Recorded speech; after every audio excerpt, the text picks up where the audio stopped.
ಶ್ರಾವಣ ಮಾಸದ ಹುಣ್ಣಿಮೆಯ ದಿನವಾದಂತಹ ಈ ದಿನ ರಕ್ಷಾಬಂಧನ ಅಥವಾ ರಾಖಿ ಹಬ್ಬವನ್ನು ನಮ್ಮ ದೇಶದಾದ್ಯಂತ ಸಂಭ್ರಮ ಸಡಗರದಿಂದ ಆಚರಣೆ ಮಾಡಲಾಗುತ್ತಲಿದೆ. ರಕ್ಷಾಬಂಧನವು ಸಹೋದರ ಸಹೋದರಿಯರ ನಡುವಿನ ಪ್ರೀತಿ, ವಿಶ್ವಾಸ ಹಾಗೂ ಬಾಂಧವ್ಯವನ್ನು ಬಲಪಡಿಸುವ ಹಬ್ಬ. ಈ ದಿನ ಸಹೋದರಿಯರು ತಮ್ಮ ಸಹೋದರರ ಬಲಗೈಗೆ ರಾಖಿಯನ್ನು ಕಟ್ಟಿ ಆರತಿಯನ್ನು ಮಾಡಿ ಸಹೋದರರ ದೀರ್ಘಾಯುಷ್ಯ ಮತ್ತು ಕುಶಲಕ್ಕಾಗಿಯೇ ಪ್ರಾರ್ಥನೆಯನ್ನು ಸಲ್ಲಿಸುತ್ತಾರೆ. ಸಹೋದರರು ತಮ್ಮ ಸಹೋದರಿಯರಿಗೆ ಜೀವನ ಪರ್ಯಂತ ರಕ್ಷಣೆಯನ್ನು ನೀಡುವುದಾಗಿ ಭರವಸೆಯನ್ನು ನೀಡುತ್ತಾರೆ. ರಕ್ಷಾಬಂಧನ ಎಂಬ ಹೆಸರು ರಕ್ಷೆ ಮತ್ತು ಬಂಧನ ಎಂಬ ಎರಡು ಪದಗಳಿಂದ ಬಂದಿದೆ. ರಕ್ಷೆ ಎಂದರೆ ರಕ್ಷಿಸುವುದು, ಬಂಧನ ಎಂದರೆ ಕಟ್ಟುವುದು ಎಂದರ್ಥ. ಸಹೋದರಿ ಸಹೋದರನ ಕೈಗೆ ಕಟ್ಟುವುದು ಬರಿಯ ದಾರವಲ್ಲ, ಅದು ರಕ್ಷೆಯ ಪ್ರತೀಕ. ಸದಾಕಾಲ ಸಹೋದರ ತನ್ನನ್ನು ರಕ್ಷಿಸಬೇಕು ಮತ್ತು ಸಹೋದರನು ಸಹ ಸದಾ ಶ್ರೀರಕ್ಷೆಯಿಂದಿರಬೇಕು ಎಂಬ ಆಶಯ ಸಹೋದರಿ ಸಹೋದರನ ಕೈಗೆ ಕಟ್ಟುವ ರಕ್ಷಾಬಂಧನದ ಹಿಂದೆ ಅಡಗಿರುತ್ತದೆ. ನಮ್ಮ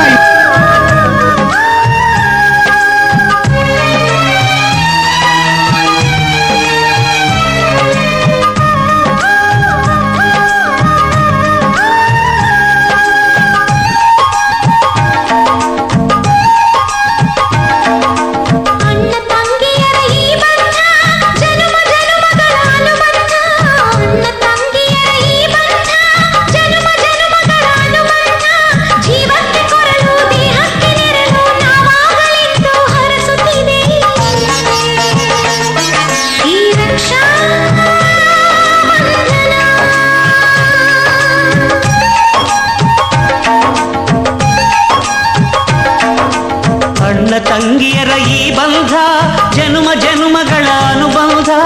ಅಣ್ಣ ತಂಗಿಯರ ಈ ಬಂಧ ಜನುಮ ಜನುಮಗಳ ಅನುಬಂಧ. ಜೀವಕ್ಕೆ ಕೊರಳು ದೇಹಕ್ಕೆ ನೆರಳು ನಾವಾಗಲೆಂದು ಹರಸುತ್ತಿದೆ ಈ ರಕ್ಷಾ ಬಂಧನ.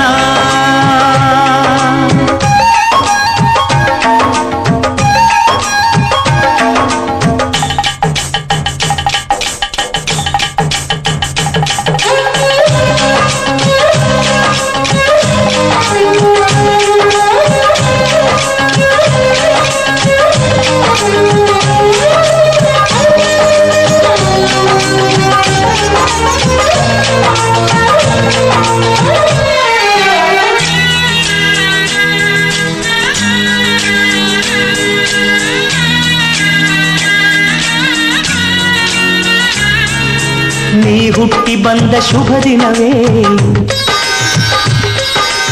ಈ ರಾಖಿ ಹಬ್ಬ ಬಂದಿತ್ತು.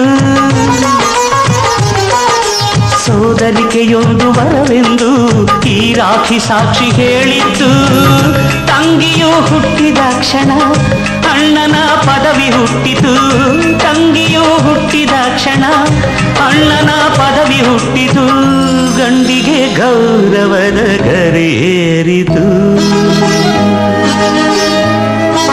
ಮುದ್ದಾಗಿ ನೀನು ಅಣ್ಣ ಅಣ್ಣ ಅನ್ನೋದೆ ನನಗೆ ಓಂಕಾರ. ನನ್ನ ಇವೆಲ್ಲ ನಿನಗಾಗಿ ತಾನೆ ದೀರ್ಘಾಯುಷ್ಮಾನ್ ಭವ.